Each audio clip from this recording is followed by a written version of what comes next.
Okay, when I planned out video ideas that I wanted to do, I didn't envisage quite looking like this, but hands up if you got caught in the rain on the school run. It has gone from sweaty heat, where you feel like you're living in Satan's bumhole, to I'm wondering if I'm now part of the cast of The Little Mermaid because there's just water everywhere and I don't want to be part of this world. But actually, if you've not seen that, by the way, you know, the live action type, you know, non-animated version, it is so good. It's on Disney Plus now. We've not seen it until then. We watched it the weekend. It was really good.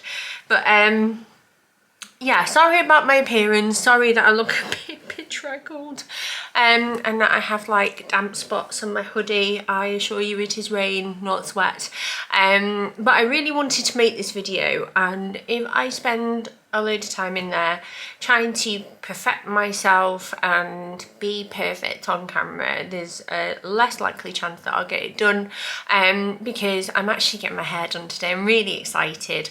I used to be terrible at it and I would only get my hair cut once a year, and Jen, who's also a friend of mine, she did my wedding hair as well. She's always done my hair for years now. She would just be like, you're just ridiculous. And I'm trying to do it more often. So I think the last time I was there was, I went in to help with some styling, but I think before that, I don't know if it was about 4 or 5 months ago, something like that. So I'm going for a trim. My hair is finally starting to grow. I don't know if you can see that, but I feel like for a long time I've been like this short. And even shorter when it's curly. I'm using the viewfinder, sorry, I hate it when people do that, me included. But as you can tell, it's getting like near my nipples, which is, you know, great. But yeah, I'm going there later on, and there's just a few things that I need to get done before I do that, because the only problem with hair appointments, as you well know, especially if you have like a touch-up of colour or whatever, is that they do take quite a while. And I need to fit it in time, in between school times and stuff. But I really wanted to do this update. Because it's quite nice to check in with each other and stuff, but equally I feel that I have a responsibility with this one, because I am going to talk about my mental health. It won't be the be all and end all of this video, because the reason why I'm doing it like this is to further prove that, like, you know, people can struggle with their mental health but also have a whole varied life around them, and it's not just that. Plus I think it's quite a nice way to talk to people who may be in the same position, but also talk to people who are fortunate enough not to struggle, and like spread the word and you know, go against that stigma. And also, like, we can all learn off each other, can't we? So I am going to start with that, because I think that it's probably the most prominent thing, and then I will move on to you know, life, kids, this, that and the other. And yeah, so if you don't know, if you stumbled across this video, and I do hope you choose to stick around, I had been on citalopram since January 2022, yeah, and I came off it in July 2023, which was a couple of months ago now. I didn't do cold turkey because you're not advised to. I did the staggered like weaning approach as advised by my GP. So I was on 20 milligrams. The maximum you can go on to with citalopram is 40. So I had like the central middle kind of dose. And we wanted to get me down to 0, so obviously I did that bit by bit, and I did update over on like Instagram, like with little stories and stuff, of just like day-to-day symptoms. But I suppose, to cut a long story short, I'm doing really well, guys. I'm doing really well, and to say that out loud, what a nice thing to say. I am doing really well. It was hard. I don't want to like sugarcoat it or do rose tinted glasses. I cannot do that to anyone who's considering it, because it is hard, and I think it's bound to be hard because you're coming off a drug that has helped to balance and sustain you for a very long time, has really helped you, and it's bound to be difficult coming off that. The way I have really chosen to look at this whole process is to use that analogy of a broken leg that people often refer to. Well, you wouldn't say no to help if you had a broken leg, so it's the same for your brain, and that is true, but let's look at a broken leg in a bit more detail. So when it first happens, you have that big event, and suddenly that's kind of similar to when you realise that you're not okay. And you might go to the doctor or A&E if it's your leg or this, that and the other. And, you know, you'll be checked over and you'll be given a cast. And this cast covers the injury. And the idea of that cast is that you can heal. And it gets you stronger. It sets that bone again. It makes your leg function again and keeps it safe. But there will come a time where that cast will start to bother you. Maybe it'll get a little bit itchy. Maybe it'll just not feel right anymore. Maybe you'll feel like it's time to get this cast off. And I feel like I'm ready for it to come off and I'm ready to start walking again. And that is very much how I started to feel with my antidepressant. I just got to a point where I noticed that once I got to about the year mark, that there were some side effects or some maybe new side effects that were coming into my life that I felt like, I'm not sure that these are almost worth it anymore. I'm feeling better and I know that that will be because of the medication I'm on, but I just had this gut feeling, and you do know, it's true what people say, you know, and you get to a place where you're like, I think I'm ready. And so I asked for that cast to be removed. But we all know that once that's happened, we just can't start running again. And you have to do like physio and self-care and take it easy, take it slow, and build up that strength. And I think that's where I am now. Great news, I don't profusely sweat anymore. And I've mentioned this before in previous videos, it felt so superficial to say that, but I was mortified. It would make me cry because I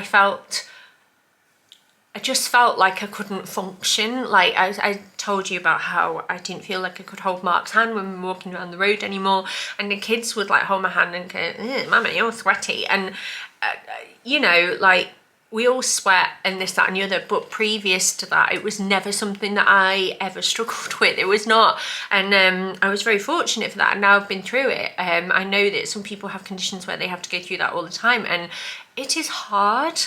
And it's the sort of thing where people like look at you differently, and you feel gross and you feel like unclean. Another thing that was starting to happen again, which was the opposite of what happened in the beginning, was that I was struggling again to get up in the mornings. I was getting more foggy and tired, and I felt like something was in the way, and I was just like, oh no, you just go away so I can just get on with my day. And it didn't feel right anymore. And there were just other symptoms where I felt like, as I gradually started to come off, I realised that I was actually quite numb.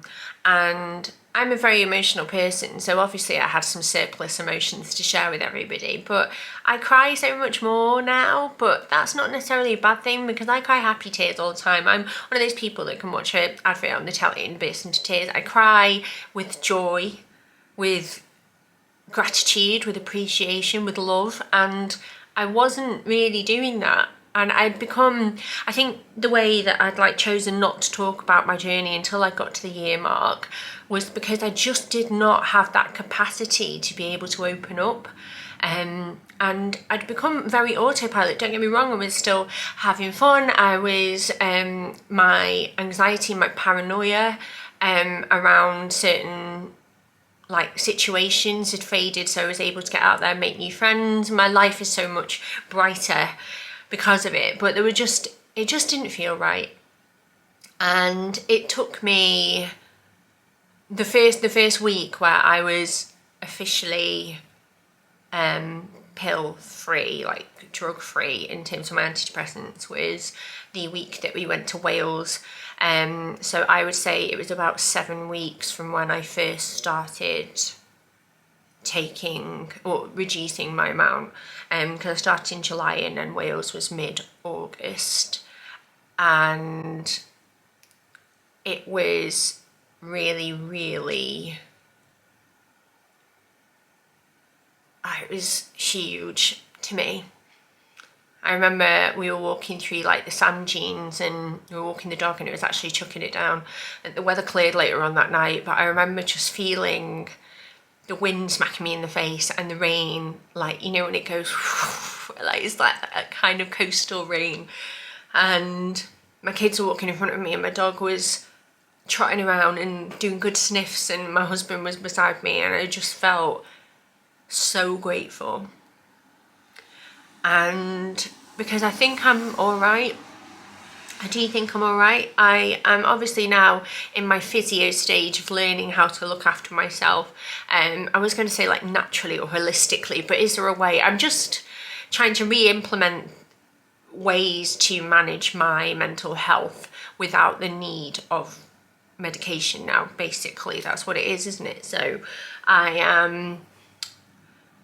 Well, a natural occurrence from stopping is that I'm just craving healthier foods. I lost a lot of water weight. The first, I would say about first 3 to 4 weeks, I was sweating out water at night, like, you know, like pre-menstrual kind of, you know, there's night sweats.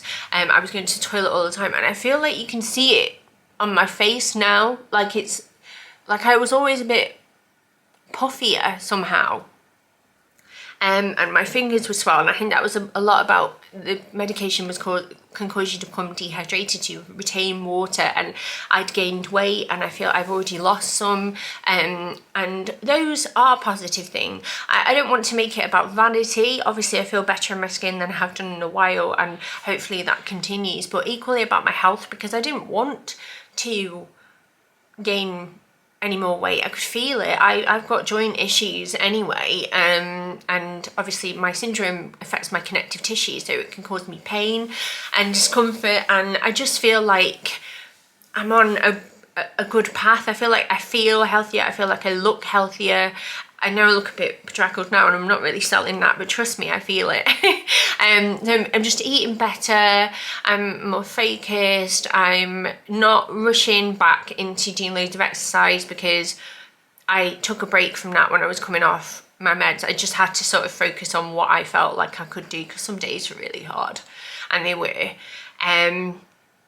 But I'm moving my body lots, doing loads of walking, just trying to be more mindful. I've got back into reading more and more. I was struggling to focus when I was really struggling with my depression, and then also like the antidepressants sometimes were, I wouldn't be able to always focus on stuff. But now I'm getting into books and I'm reading The Paper Palace at the moment. It's amazing, by the way. I'll do favourites video soon. But I feel more like me. And I don't think I have been me for a while, have I really? I found, I'm not going to say this, I'm emotional not because I feel weak or vulnerable. I'm emotional because of how important it is. But, you know, being on here in particular, I just found really difficult. Your words hold so much power. I just pulled back a lot. I pulled back my personality. I pulled back telling the truth about where I was up to with my antidepressant, because I just couldn't deal with it. And now I can. And that's not to say that it's easy, but it's also to say that I'm not tolerating it anymore. It's hard when you're a natural people pleaser to learn how to say no, and it's hard to put boundaries in place, but I put them in place, and I won't be beaten by those who throw words and throw sticks, like, do you know what I mean? And that's all I'm going to say on that, because it's too much chat on the subject anyway. But I'm good, and I don't really know what else to say. If you have any questions or you would like to message me personally about it, because maybe you're not ready to talk about it publicly, I would guess my email is the best place to go to, because DMs and messages and comments are really, really hard to keep up with these days. The more your platform grows, the harder it is. And I'm not hiring people to answer my comments for me, because that just is not really me. So I will leave my email down below, and you can contact me there if you need some like one-on-one advice, or if you want to chat in the comments and you're comfortable with that, please do. Please ask me questions about how it was, or if there's anything that I could recommend, like if anything I've missed. I'm not a doctor, I can't give you medical advice, I don't have all the answers, but I can tell you my experience, and if that is useful to you, I'm here. But where are we at the moment? It is peeing it down, and I'm no longer ridiculously hot. How do I feel about that? Not great. This is not what I wanted. I feel like a lot of us were like that. We were like, oh, come on, autumn, it's too hot now. Like, I wouldn't mind. Do you know what I was hoping for? Like a bit of a 18 to 20 degrees. A bit warm, but like, oh, look at me, like, doing that transitional dressing where it's just the sweet spot, and like maybe I'll wear a hoodie today because it's a bit nippy, and maybe I'll get a pumpkin spice latte or whatever it is. I don't actually really like the super sweet stuff anymore. The older I've gotten, the less I'm into that. But yeah, the rain is a pain in the arse, and it was a lot this morning, as my appearance tells. The kids are doing great. Back to school, we've got year 1, year 3 and year 7. Madness to me. Daisy's gone into key stage 2. I've got one in key stage 1, and I've got one in, like, you know, higher education now. Well, not like high school now, and it's just weird because I do have a hand in every pot at the moment, and it is a lot. Like we're doing that, like signing up for clubs at the moment, you know, like after school clubs, or Daisy's doing Young Voices, which I'm really excited about. Bill did that when he was in year 3 as well, so it's gonna be really, really special, and she was lucky to get a place because it was very oversubscribed. So we're buzzing about that, and she's buzzing about that because she loves her music and musicals and singing and all of that. So I think she's going to be so happy. And yeah, we just get back into the swing of things. I think we've done quite well. They're definitely older, and you can tell. And this is where it does get easier. I remember doing school runs when Bill was in school and the little two were a toddler and a baby. And when I say, you know, in Beauty and the Beast, in the intro song, where there's a lady like that's got a million kids and she's like, I need 6 eggs, that's too expensive. That was what I felt like. I was just like getting out of the house. I remember just doing the school run with like a ponytail, hair straight back, and I'd just be there like with no makeup on, probably a leaky tit, like I probably might not have even managed to shower, and like I probably fed Stan, changed his nappy, but kept him in his pyjamas with the hope of sorting that out when we got home. Daisy might have not wanted to go in the buggy, and then we'd have like a standoff about that, and we'd walk to school with Suzanne and Noah, and it'd always be the 5 of us, and come rain or shine, and we did all these activities, and it's just it was so hectic. Whereas now they're getting dressed on their own, and I've got things in play now that like make it easier. Like the uniform is always out the night before, from like the jumper, school jumper, down to socks, everything that you need. I lay the bags out, I do the packed lunches the night before. I have a live schedule rotating in my brain all the time, and I know what I'm doing, and then it's great. But also, like, I do still get a pang for those days from when they were younger, and you do miss it, and it does go quickly, and life just flies. But you've got to embrace the here and now. I told this story on my Instagram spontaneously when Bill started, because it was just, you know, it was emotional. It was their first day on Wednesday last week, so it's nearly done a full week now, and Bill and Noah were like going to walk together and stuff, and they'd kind of asked if we would walk them like part way, and it got to part way, and we were like, right, okay, what do you want us to do? And then we just kind of kept walking with them. Like we didn't want to intrude. Luckily it wasn't just us, because the like road where the high school was on was full of parents. And it's okay to want to say goodbye. It's okay to sort of want to see them off and make sure they're all right. And as we left, we were really emotional. The boys were fine. We didn't show it in front of them, but we were. It was so bittersweet. The best word to describe being a mother a lot of the time is that word, isn't it? And me and Suzanne walked back together. We were like, had our arms around each other, and we were just talking and like gave each other a hug because we were both getting really tearful. And we stopped because we were on this side of the road, and there was a mother crossing from the other side of the road to go down a side road. And so we stopped to make sure she could amply get onto the pavement. Because she had, well, I mean, it's what you do anyway, it's polite, but she also had a double buggy and a school child with her. And we were trying to work out, I think she may have had twins, or like maybe two fairly close in age in the buggy. And Suzanne and I just smiled at her, and she was like, thank you. And then Suzanne was like, do you remember when that was us? And then we were like, oh God, again, because it went so quickly. And it isn't the same anymore because, you know, I've got 3 in school. So it's almost like last year, it's almost like I was holding all 3 of them and I was chucking them into a classroom because you all have to start at the same time. There's no hanging around outside your oldest child's door or where you're meant to queue up and chatting to your parents from that class, because you can't do that as much.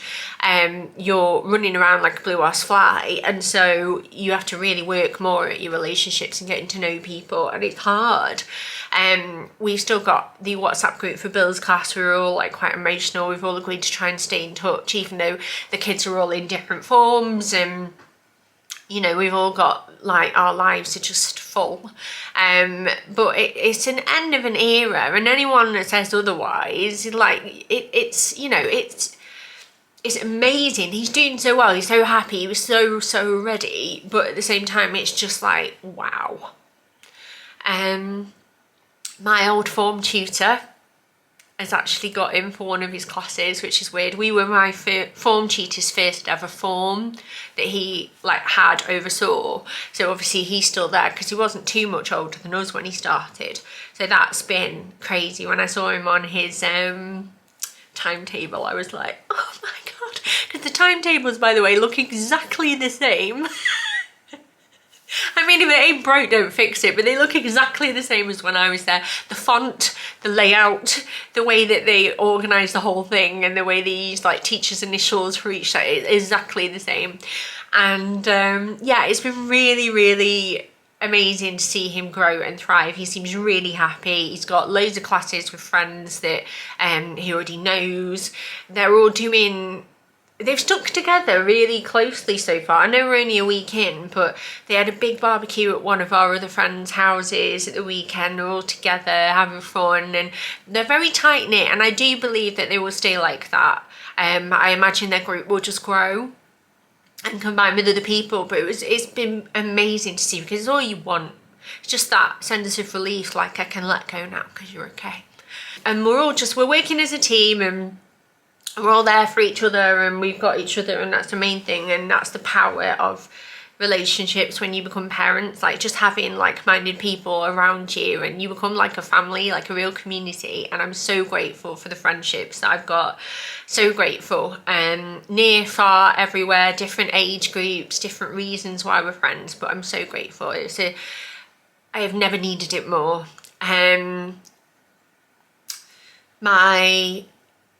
What else? So like dating Stan, I mean, they're moving through the stages of school. Stan has come on so much with his confidence. He's always been quite shy, unless he's at home. He's very much like his dad. And then his like daft side comes out, and he's so funny. And it's just weird seeing him grow. Like his body has changed, you know, where they still seem quite little when they go to reception. And Mark picked him up the other night to take him up to bed, and Dad was like, pick me up. And he picked him up, and no longer was he this big like little curly ball of child. His legs were dangling, and he was tall, and he's getting his I'm growing up big kid kind of body now. And it's just really, really funny how quickly that happened. I think we were so sort of focused on the end of an era with Bill that all of a sudden I'm looking at Stan and I'm like, don't you dare, you slow down. And Daisy's just, she sees being the middle child so much, not because she's, you know, ignored or forgotten or anything like that. I hate that whole like analogy of middle children because we adore them all. But she's so easygoing, she's so comfortable, she's confident in her own way, and she just loves school, she loves being with her friends, she loves socialising. She's a very, very happy little girl, and we're really, really proud of them. And then what else can I tell you? Mark and we had our second wedding anniversary, and obviously if you've been following, we had a rough few weeks back in June, was it? Where the house flooded, which is, don't even ask me. I've never claimed on insurance in my life, and honest to God, I don't even know if I would ever want to ever do it again. Pray that never needs to happen, because it's just such a nightmare.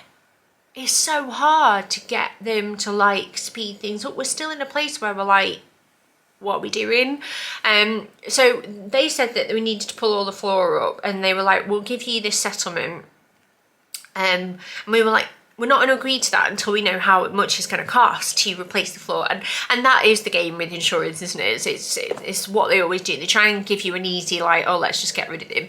So we got the quotes for the floor being replaced, which was a good job, really, because to get it replaced and all pulled up was excess of what they were quoting us, and that's not including all the decorating, the replastering that needs to be done, this, that and the other, and we need flooring in the bathroom as well. So we pushed back, and we were like, because the guy that came to quote us for the floor did his own moisture test, and I appreciate that his like moisture meter might not have been as advanced as the insurance companies. I really do get that, but he was like, I really don't understand why it needs replacing, because it's not bubbling, and that tends to be what LVT would do if it was damaged beyond repair. It would bubble, come up, pull up across the floor, and it hadn't done that. And he was like, my moisture meter's fine.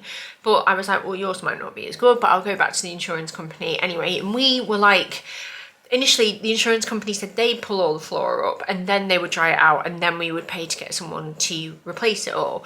But then they came back and said, no, you've got to pull all the floor up. And Mark was like, well, we're not going to be able to pull all the floor up until we know how much it's going to cost to pull the floor up, so you can reimburse us so we can pay people to pull the floor up. And now we're waiting on a company, I think it's called like Polygon or something like that, to come back, but they're really busy, to come and pull the floor up. And it's just, it happened in June and it's September, and I don't know how long it's going to take. I really, really pray, and how pathetic that this is like what I'm hoping for. I hope it's done by Christmas, that would be nice.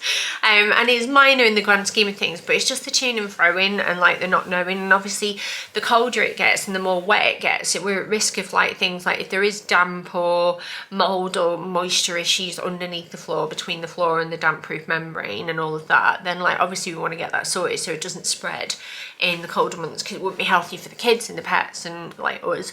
But yeah, so that's where we're up to with that. But I lost my yellow diamond out of my engagement ring, and I was gutted.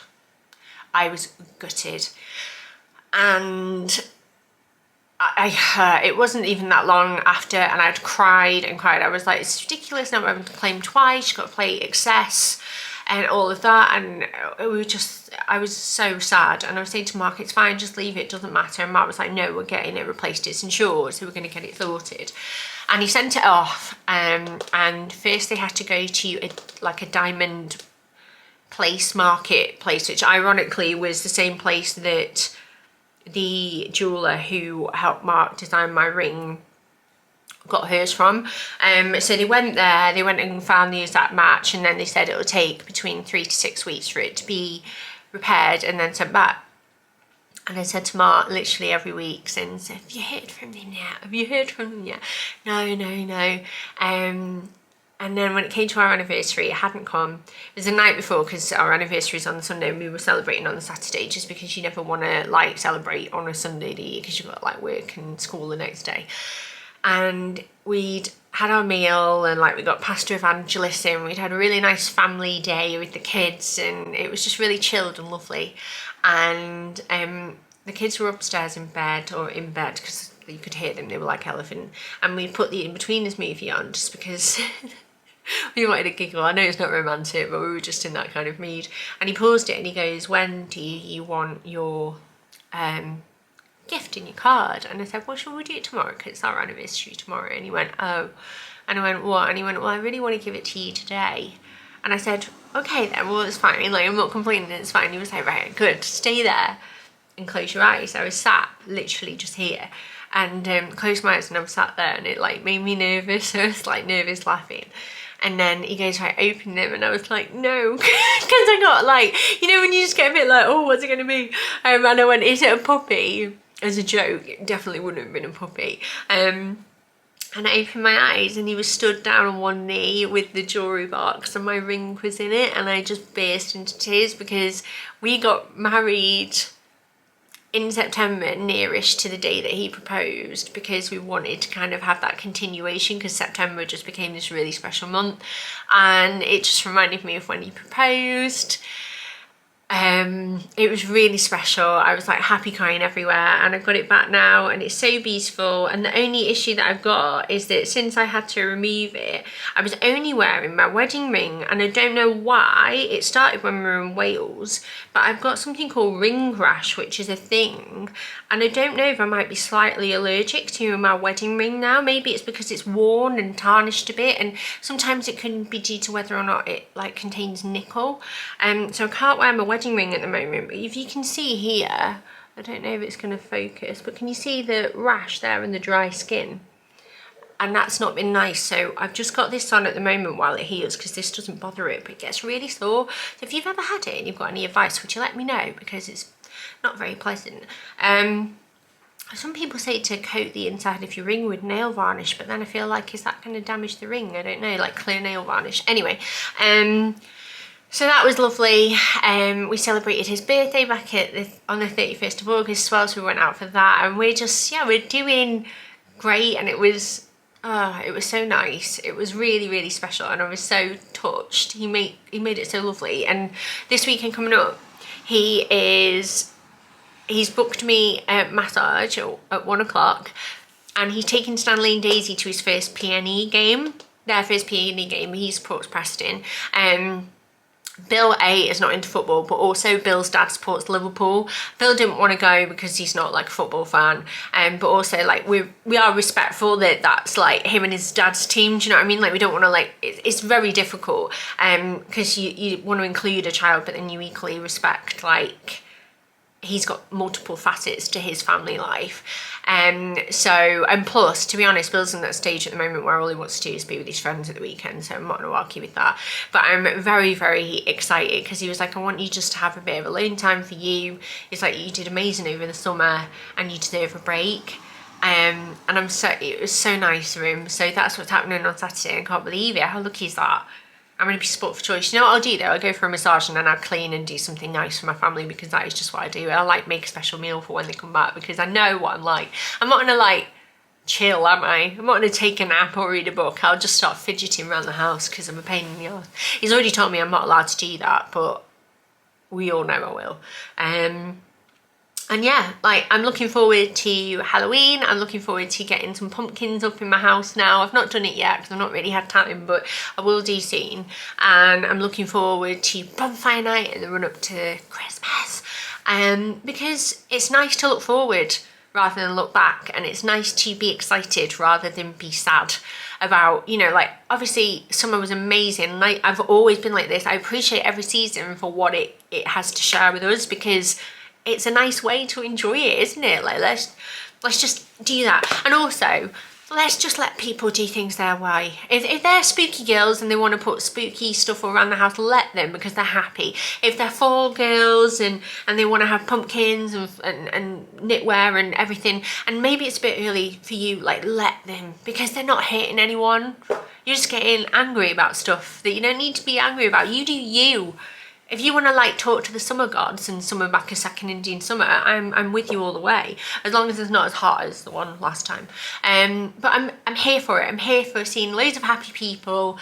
I'm here for appreciating all those little things, and yeah, that's where I'm up to, and I'm feeling good. And I want you to feel good too. So I'm sending some good energy your way. I'm gonna go and sort some things out, then I'm gonna sort my hair out. Hopefully I will not be so bedraggled later. And yeah, thank you so much for watching. Thank you for giving me the patience and the respect and the kindness that you've shown me. And have a lovely day, and I'll see you all very soon.